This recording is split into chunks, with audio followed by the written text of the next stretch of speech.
It's Jason Martinez, Brian Smith. We're at the East Food Hall, Wells Fargo Center. Happy Easter to everybody. Happy Easter, Brian. Happy Easter. Is that what you say for Easter? Happy Yes, Easter? I think so. Happy Passover as well. Yeah. For those who celebrate. But we're here today in the back-to-back, home and home, with the Buffalo Sabres. Last night, very frustrating loss. Today, I guess a chance just to move forward and not let the same mistake bite twice. Yeah, absolutely. That's the nature of improvement, right? Is you learn from it and you move on. And, obviously yesterday, the second period was the big problem for this team. Just the way things executed and went overall. The power play still is not, where it needs to be. I mean, you're not going to raise your season percentage at this point, but if you could go on a good run here of, 15, 16, even 18% in the last 8 games, at least that's a bit of an improvement.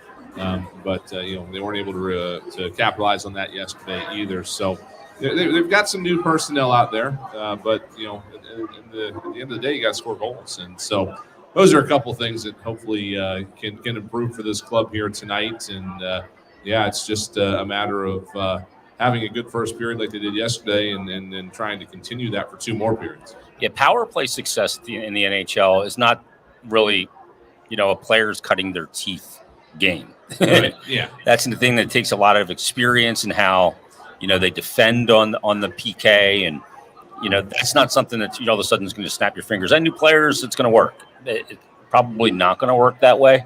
And when it's all said and done next year, we probably won't see a lot of the players that are playing the power play right now playing it. They're giving guys opportunities to get on it right now. But 12.4% is, that's almost eye-popping when you consider the Flyers last in the NHL at 12.4%, and the Leafs, the best team in the NHL, at 27.8%. Yeah, the power play percentage as a stat has existed since 1977. So the first 10 years of the Flyers' existence, it wasn't tracked. Somebody might be able to go back and figure it out. The numbers are not immediately at hand like a lot of the numbers we have. Since 1977, though, if the Flyers finish at this level, it would be their lowest power play percentage for an entire season in that time frame since they started tracking it. They were 13% a couple of years back, and they've never been below that for a full season. So it's again a perplexing thing. You should be able to, I would think, score 15% of the time on the power play almost by accident. But it just has not been clicking for him this year. It wasn't clicking really from about the same time the offense dried up in late October onward. Remember the first 5 games? It was like 40%. It was like, wow, they were going nuts. And then, it just dried right up with the rest of the offense. So that's when you're reviewing this year and all the things that have happened, all the things that have gone wrong for this team. That's one of the things I think they got to look at is why did that offensive production just fall right off the cliff there after about 8 games of the season. Yeah. You were saying that back in the 96-97 season, they had a really bad power play. 14.2, yeah. How the heck? I'm looking at this, and I go, well, Leclerc had 6 power play goals. Lindros had 14. Desjardins actually ended up with 11, and Yanni Niedema. Oh, wait, no, that's just points. Sorry. On the power play, right? Yes, power play points. But, how did that team with Leclerc, Lindros, Brindamore, Desjardins, Dale Hawerchuk, Paul Coffey, how did that team only end up with a power play that low in percentage? I'm stunned. Well, again, it was obviously a little bit of a different time, and I don't know exactly what all went into how things ran that year. But just taking a look at the entire league for that particular season, the New York Rangers had the top power play in the league at 22%. Okay. When you look when you look at today's numbers, though, if you wanted to take a look at where that gets you, in 2022, you would not even be, I don't think, in the top half. I'm trying to bring this up, and it's not going as quickly as I would hope. But it is a little bit of a different era there, just in terms of how these power plays operate. Right now, the best power play in the league at this point is 27.8 in Toronto. 22% this year would rank you 11th. That's where the Dallas Stars are, and that was the best power play in the league back then. So, I think it was like you said, it was an era that was starting where scoring was going down, and it just got worse over the next 8 or 9 years until coming out of the full season lockout, all those rules were changed to open things up, and the goalies couldn't be as big as they wanted to anymore, and the clutching and grabbing and all that went away. So now it seems like a very, very low number to lead the league there, but that's what it was back then. Yeah, I mean, it's 3.13 average goals per team per game this season in the league through 1,204 total games. I'm trying to see the last time it was higher than that. Okay, it was 95, 96, 3.14, then precipitous drop, and then all the way back into the 92, 93 season when the Pens won the Cup. Pretty crazy. Yeah, and you remember it's up this year. You see some of those numbers from the 80s. I mean, teams just regularly winning like 13-4 and stuff like that. I mean, just back when the goaltenders were not the way they are today. That to me, again, I'm not trying to take anything away from the accomplishments of guys like Wayne Gretzky and stuff like that, but you put them out there with today's goaltending, and those numbers probably aren't what they were in the 80s. That 96, 97 season, league average power play was 16.27%. Right, yeah. I mean, that's crazy. I came into pro hockey around that. I came in 2000, and I do remember your idea of a good special teams unit was anything that added up to 100 or more. So you could have a 20% power play and an 80% penalty kill, and that was considered good. And now it's just kind of average to have numbers like that. Yeah. Well, in that era in the late 90s, the goalies they were starting to get really big in stature, and their equipment was even bigger with the baggy jerseys and everything. And it kind of prevented scoring. But at 12%, the Flyers are going to have to improve on that moving forward. And just in terms of goals, that year that we're talking about, 96, 97, the Penguins led the league with 285 goals scored. And right now, there's already 3 teams that have more than that through 75 games. Yeah. That's going to get you like 7 in this year, which is, and that's good. That's what the league wants. They want more scoring, and a lot of the changes made over the recent years have been with that in mind. It's just seems to be now leaning a lot more toward the special teams than it does 5-on-5. Why does everybody always want more scoring? That's what people think is exciting, I guess. Yeah, okay. I'm in the minority. I know that. Yeah, it's to me, it's like as long as there's scoring chances, Yeah, the save is just as Yeah. fun to watch as the goal, isn't it? I would think. Yeah. You don't want, just guys wandering up and down the ice, obviously. But, you've got to, you think you'd give the goaltender a shot every once in a while, right? Yeah, well, absolutely. Yeah. Well, I mean, they're doing everything. They're shrinking their equipment, shrinking their pants, the chest protector, tightening the jerseys, and all that, just because these scorers, their feelings are hurt. Yeah, to the extent, right, when they started doing the chest protectors, that I remember Brian Elliott complaining that he was getting minorly injured. Yeah. In the arms and stuff, and so he started wearing his old blocker.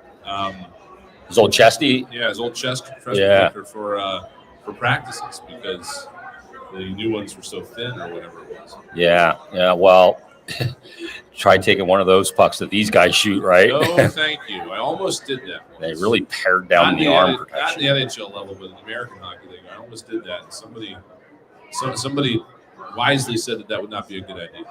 Yeah, not wise to jump in front of that willingly. We were in Toronto trying to practice. We had no goalies for a variety of reasons. It's like, I'll stand in there. No, you won't. No, that's going to be a liability. There's no waiver to cover this. Right. As a puck goes through the front of your forehead and comes out the back of your head. I was going to wear a mask. Yeah, it wouldn't have mattered.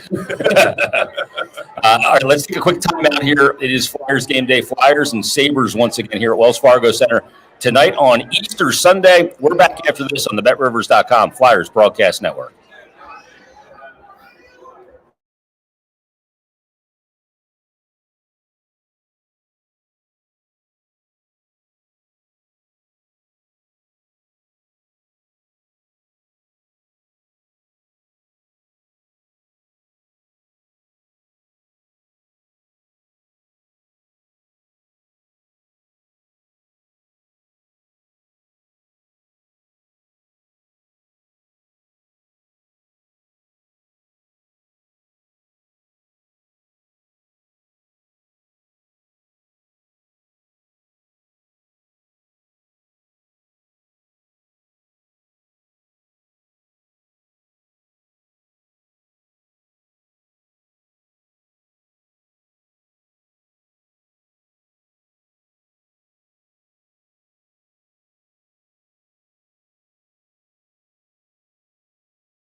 Flyers and Sabres tonight, and the back-to-back, the home and home, and they'll wrap up the season series with the Sabres tonight.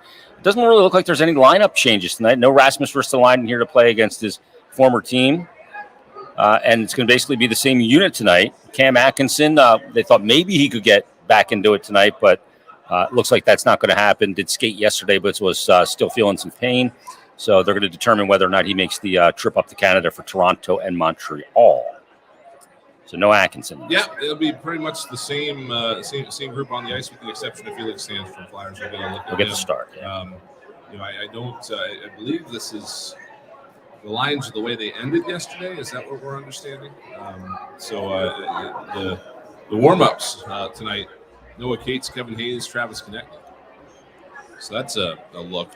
Cates moves up there. Yeah, so we'll see how he Farabee moves down. How he grabs with that one.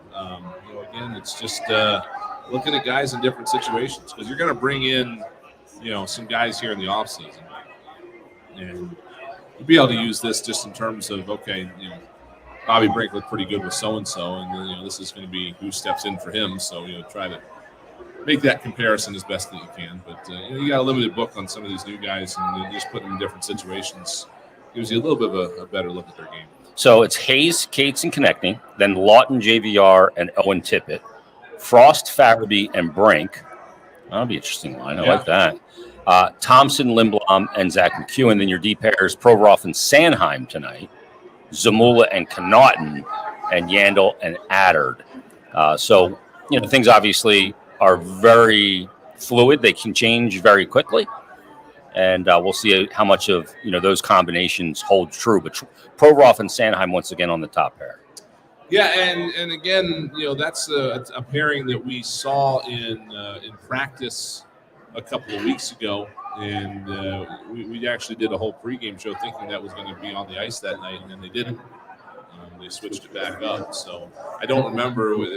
Was that the pairing all of last night, or did it just maybe end that way, or was it not used last night at all? I'm not even sure. Yeah, there was a lot of special teams play in the game too, so that changes the dynamic. But this is a pairing that again, the Flyers are trying to decide how their defense looks for next year, and a lot of it depends on how Travis Sanheim can look playing on the right side if need be.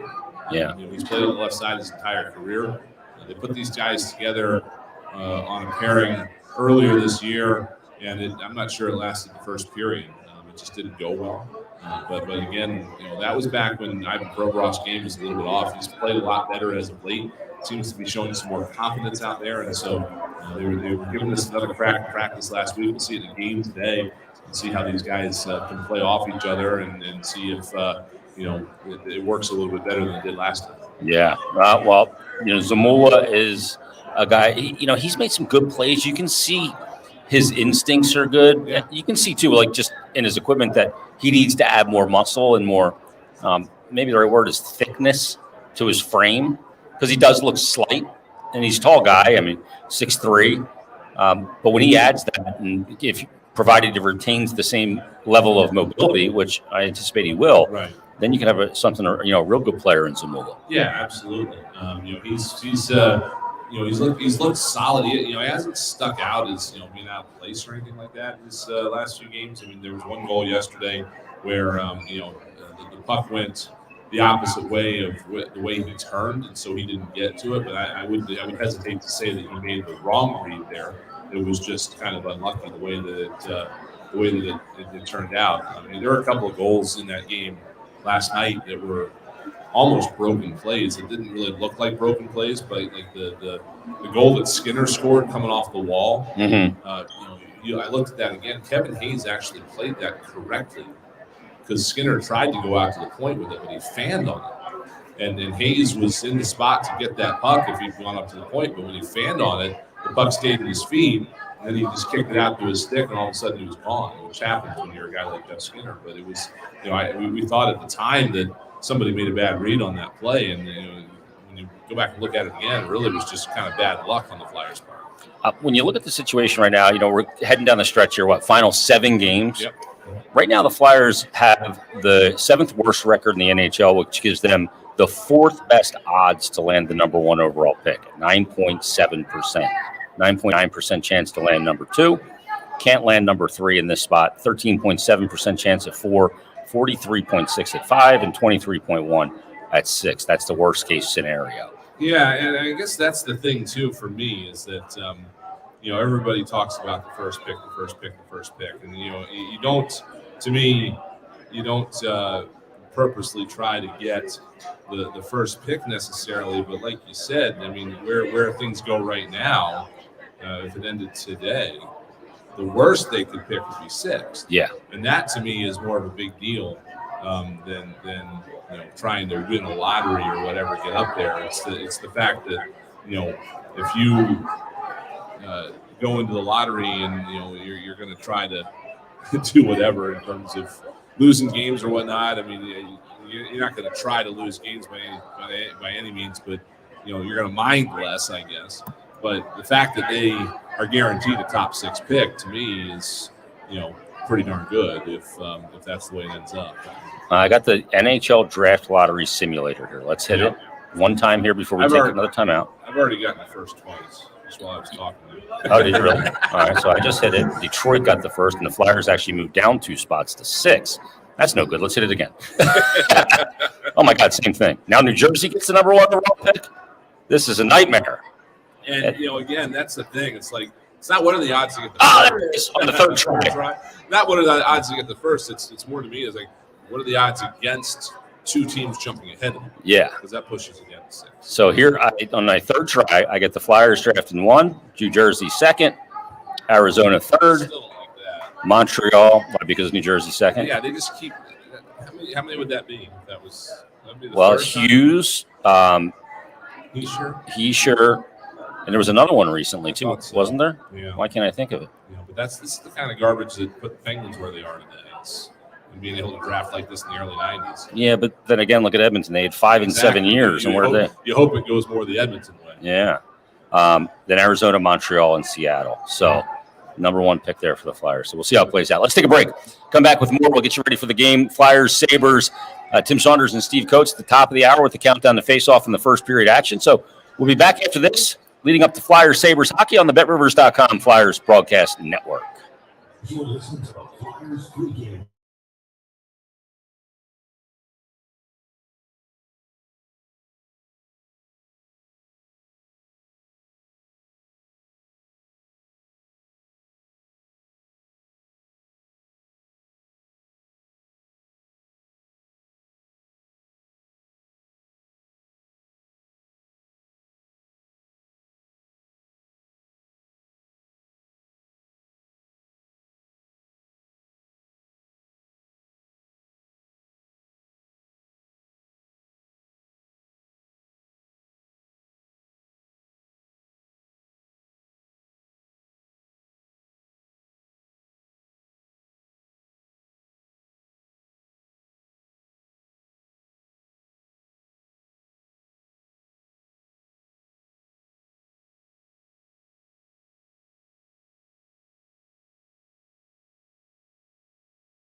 Flyers, Sabres coming up here Easter Sunday at the Wells Fargo Center. It's Brian Smith, Jason Martinez at the East Food Hall.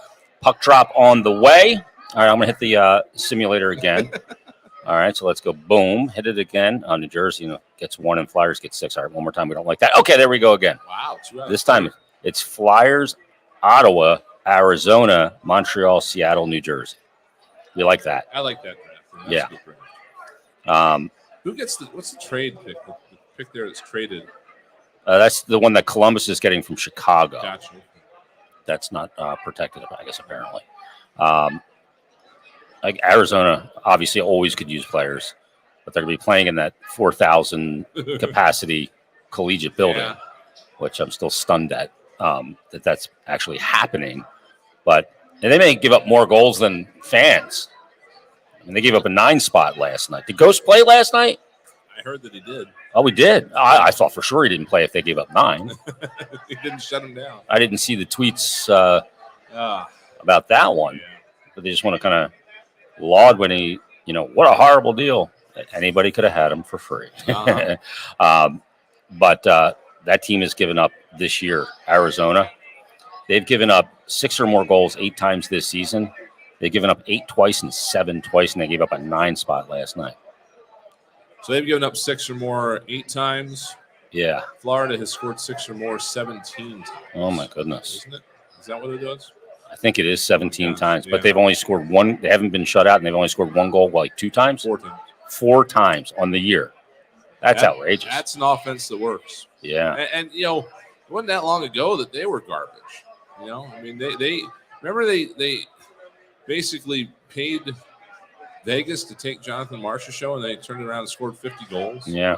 They were nothing back then, and here we are 4 years later, and they can't be stopped. We were just talking before the game. It's like I feel like this team needs to lose a few games here heading into the playoffs. They're going to get too comfortable. 1920 they didn't make the playoffs. Yeah. I mean, it has turned around really quickly there. And again, that's an expanded playoff field deal. Yeah, there too. Again, you're looking at a place where guys want to go to play. That's what happened. Income to the tax. Or lack thereof, right? Yeah, the fact that there is none. That's what the New York Rangers. People want to play in the Big Apple, so the Rangers are able to turn around quickly. So it's a matter of, it's starting to be a matter in this league of not just putting together a good roster, but making your organization a destination. Making a place where guys want to go to play. Giroux, by the way, since becoming a member of the Florida Panthers, 13 games, he has got 16 points in those 13 games. He's playing very well. And the face-off percentage, as you would imagine, through the roof. And again, you're going to get more points when you're playing for a team that scores like that. Yeah. It's just the nature of the game. But, it definitely has been a great complementary piece to what they already have there. Yeah, and playing along that really good line with Sam Bennett and Jonathan Huberdeau as well. But we have Flyers and Sabres tonight. And in the net tonight for the Flyers will be Felix Sandstrom making, his third start of the season. Third NHL start, and we'll get a look at him again tonight against the Sabres. Kind of same deal kind of in front of him where he doesn't have, the normal D-core, but the opponent's not quite as intimidating as the other night. Yeah, I'm looking forward to this for him because, again, the other night we watched that game, and we didn't feel like it was a 4-0 loss for Sandstrom in the way he played. It felt like he played better than that. And again, this is a difficult situation for the Flyers just in terms of travel and stuff like that, but it's not as bad as the situation he played his first game in back in San Jose back in December when they had that long travel, got in really late, all that sort of thing. So looking forward to seeing him again tonight. And again, I don't know what the Flyers are thinking next year as a backup situation.